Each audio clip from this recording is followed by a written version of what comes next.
3 years ago, Lena started a personal fitness journey, launching a YouTube channel to bring the world with her. Her channel features workout routines, what I eat in a days, fitness tips, and some vlogs about life as a student in New York City. But alas, it seems that no fitness influencer's content catalog would be complete without the obligatory cheat day video. No matter how much I love a creator, I just cannot get behind glamorizing a cheat day. So let's take a look at how Lena allegedly eats when she cheats and unpack it safely together. Hey everyone, I'm Abbey Sharp. Welcome to Abby's Kitchen.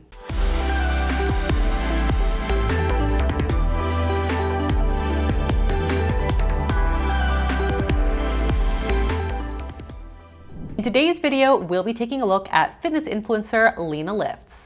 And you can pause the screen or look at the description to check out my disclaimer, including a trigger warning to those with current or previous experiences with disordered eating. As always, please feel free to skip this video if it's not supportive to your journey. And if you are not already subscribed here, hit that subscribe button and don't forget to follow me on TikTok and Instagram at Abby's Kitchen. Okay, before we get too into the video, let me tell you about my sponsor, CocoVia. You might have heard the great debate on whether chocolate is good for you or not. The truth is, cocoa beans are rich in flavanols, which are clinically proven to support heart health, but in making chocolate, the standard cocoa processing destroys flavanols. The last 2 years have been a turning point on flavanol research, so much so that the Academy of Nutrition and Dietetics is now recommending that adults aim for at least 400 to 600 milligrams of flavanols a day. And while chocolate, berries, apples, and why not, even a little red wine can help, it's hard to reach those recommended levels consistently every day with our busy lives. So I've been loving CocoVia's cardio health powders and capsules, and I'm gonna show you how to use it to make a heart-healthy, balanced breakfast that is festive and super tasty. We've got oatmeal, yogurt, chia, milk, and maple syrup, plus a scoop of CocoVia's chocolate-flavored cardio health powder. So I let this sit overnight and then I top it off with some crushed candy canes and chocolate chips for a festive touch. This contains 500 milligrams of cocoa flavanols and 3 grams of oat fiber, which helps to support healthy cholesterol levels and support blood flow within 2 hours. Their supplements are third-party verified by Consumer Lab, and they use the most proven flavanol extract with over 20 years of research, including the landmark Cosmos study, which I'm gonna link below. They also produce capsules if you prefer to take your supplements like pills. But if you want to learn more about CocoVia products, check out my link in the description. All right, folks, let's get into it.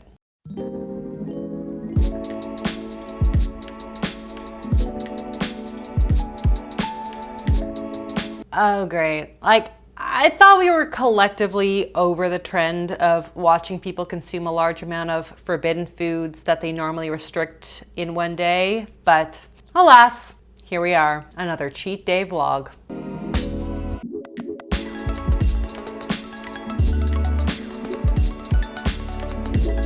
But yeah, we're starting this day off good. We're starting with some greens. I assume she's referencing the fact that this is a cheat day for her, but that like the greens powders in juxtaposition is a good or healthy choice. I don't generally love dichotomous language, but I do get what she's saying. I actually have a whole video on greens powders that you can check out right here. But in short, I don't have anything against consuming greens powders if you enjoy them and they're financially accessible to you. I think that ultimately they can be a convenient way to fill in some nutritional gaps and boost the antioxidant intake in your day. But I really see these more as like a powdered multivitamin, not a replacement for fiber-rich vegetables. And while they're often advertised as being anti-bloating, they sometimes contain a lot of ingredients that can actually cause bloating in some folks. Not to mention, most of the people who consume greens powders are the ones who definitely don't need them. But if Lena likes the ritual and she enjoys the taste, then great. We love to see it. So I'm gonna show you guys what I eat on a weekend. Weekday Lena and weekend Lena are two different Lenas, okay? I don't count calories. I'm not really strict with my diet. I just try to eat healthy for the most part, but when I'm craving something or I want something, I eat it and I treat myself. I eat good, especially on the weekends. I'm letting loose. You guys probably know what I'm gonna say about this. Let's hear it.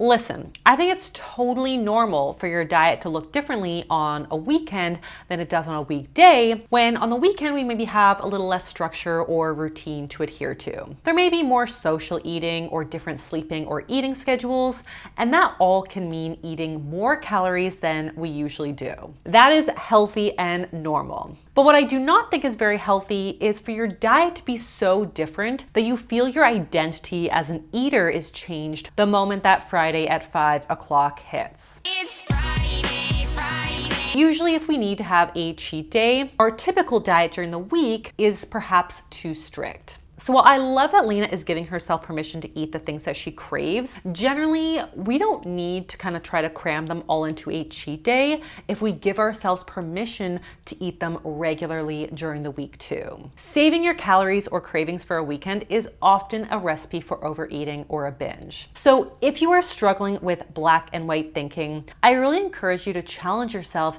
to weave some of these less nutritious cravings sporadically into the week and see what changes psychologically for you when the weekend hits. For breakfast, I'm gonna have a bacon, egg, and cheese.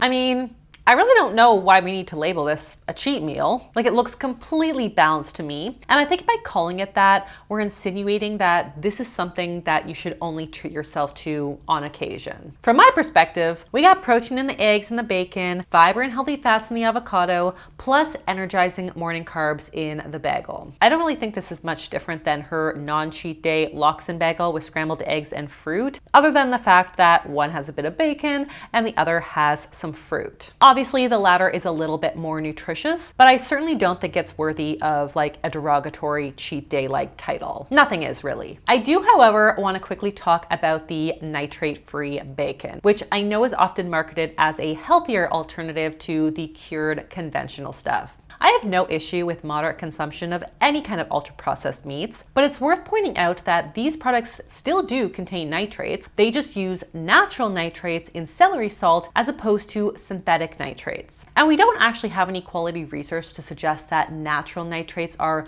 healthier than synthetic nitrates. And on top of that, there is some concern that natural bacon might even contain more nitrates than the original stuff, since synthetic nitrate levels are capped, but natural levels are not. Either way, I don't think we need to demonize one product over the other. They're both ultra-processed foods that should be consumed in moderation, which is why diet variety over time is a lot more important than any one food in your day. Speaking of mango, this has been my latest obsession lately. Sour strip. This is the tropical mango flavor. I probably shouldn't have this before I go for a run, but YOLO.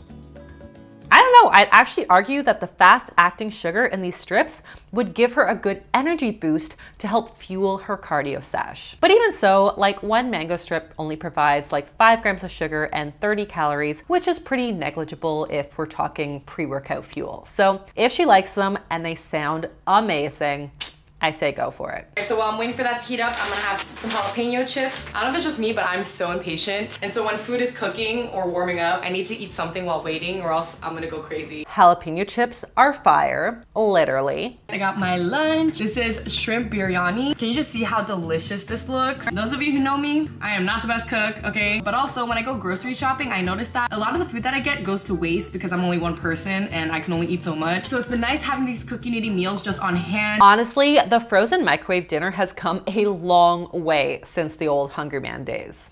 With a full pound of meat and potatoes, you can eat like a man and be full like a man. And this one specifically has a whopping 43 grams of protein and a good amount of calories and carbs. And I also like that it uses a lot of whole foods and spices with little to no additives. So for folks like Lena who are conscious of food waste and maybe need something that's super convenient, flavorful, fast, and nutritionally sound, I think this is a great choice. Again, I'm not really understanding how or why this should be thought of as like a cheat meal.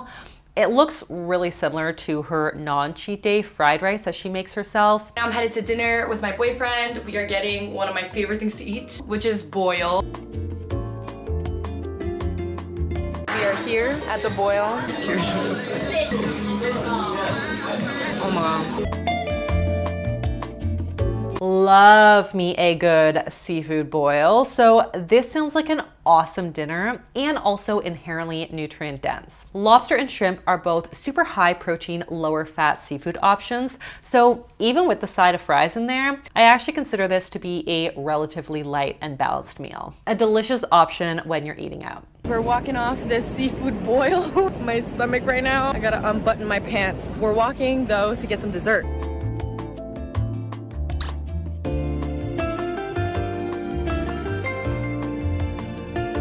Holy shit, that looks good. Especially that pretzel cookie looking thing with the ice cream and the chocolate sauce.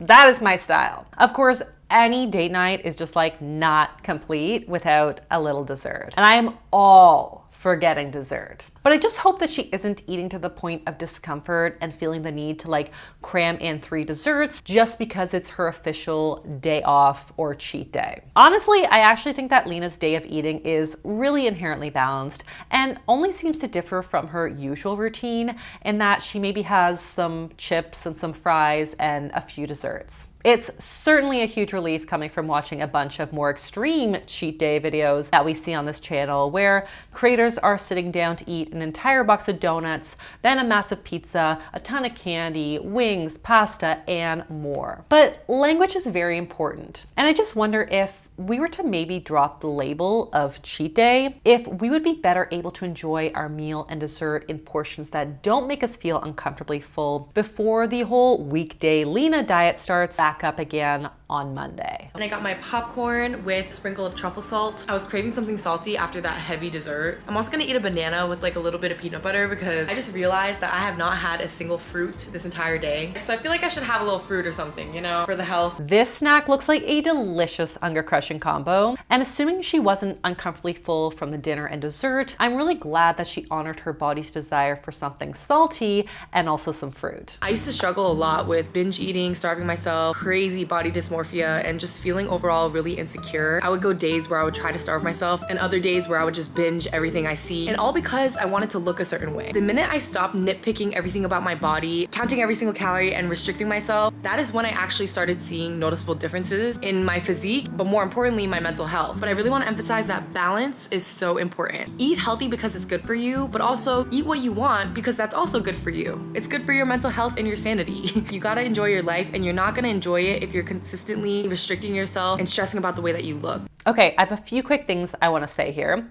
First of all, I think this is an amazing testimony of everything that you have to gain when you let go of dieting and restriction. The diet mentality is notorious for convincing us that our worth and value comes down to our size. But no amount of weight loss will satisfy you when you're deeply entrenched in the comparative hell of diet culture. Comparison really is the thief of joy, and diet culture will never let us be happy. But when we learn to let go of rules, restrictions, and obsession, it frees up so much mental space and gives us the freedom to dedicate our energy to things that actually do make us happy. I'm also relieved that Lena is in a better place with her own relationship with food, and I also agree that balance is so important. Health is not just about physical lab values, but it's also about emotional and social well-being as well. So there can be multiple reasons that we choose to eat something, and none of them should ever be considered bad reasons. Having said all that, I do believe that promoting cheat days is promoting diet culture. This is not the same as balance where all foods fit, because the mere idea of a cheat day means that you are deliberately restricting or dieting every other day, and that you only give yourself permission to eat the things that you crave or want on that one special day. And again, Lena's cheat day is in no way extreme. The mere use of the label is often enough to create scarcity mentality that can trigger overeating in a Last Supper style eating episode. So I acknowledge that everyone is on a journey, and that journey is never black and white or linear. But I just don't want people walking away from this video thinking that having a cheat day routine is best practice in healing your relationship with food. And on that note, that's all that I have for you guys today. I would love to hear your thoughts on this whole cheat day trend. Don't forget to give this video the thumbs up, subscribe to the channel, and I will see you next time on Abby's Kitchen. Bye!